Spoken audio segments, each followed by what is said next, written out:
কথায় আছে, বিশ্বাসে মেলায় বস্তু, তর্কে বহুদূর। প্রাচীন ভারতের ঐতিহাসিক স্থানগুলির মধ্যে অধিকাংশই এখনো পর্যন্ত নানান রহস্য বহন করে চলেছে, যার রহস্যের কোনো কিনারা নেই। এর মধ্যে বেশিরভাগই হিন্দু মন্দির বা ধর্মীয় স্থান। রাজা ইন্দ্রদন্য নির্মিত কয়েক হাজার বছরের পুরানো এই মন্দিরে ভক্তের সমাগম লেগেই থাকে সারা বছর।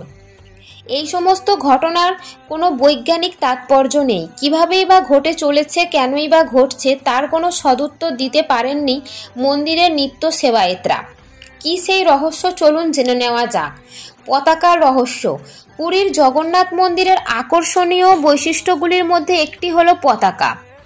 যেই পতাকাটি পতিত পাবন নামে পরিচিত। এটি বাতাসের বিপরীত দিকে উড়ে যায়।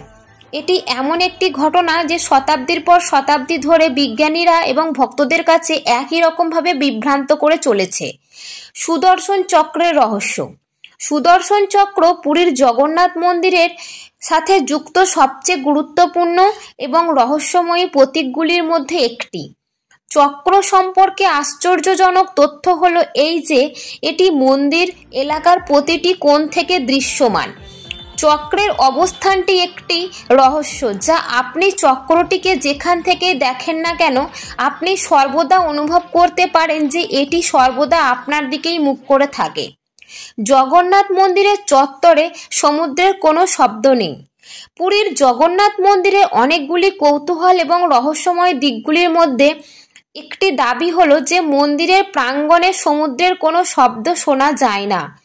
বঙ্গোপসাগর থেকে মাত্র কয়েকশো মিটার দূরে অবস্থিত এই মন্দিরটি চারিদিক থেকে সমুদ্রের শব্দে ঘেরা।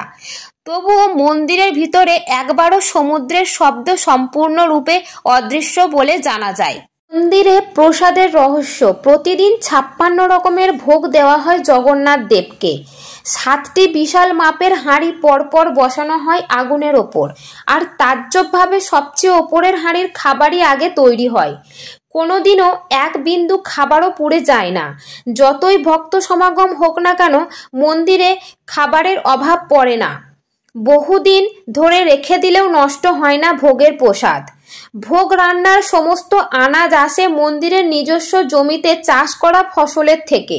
এই জমি জগন্নাথ দেবের নামেই। ভিডিওটি ভালো লাগলে সাবস্ক্রাইব করে পাশে থাকবেন।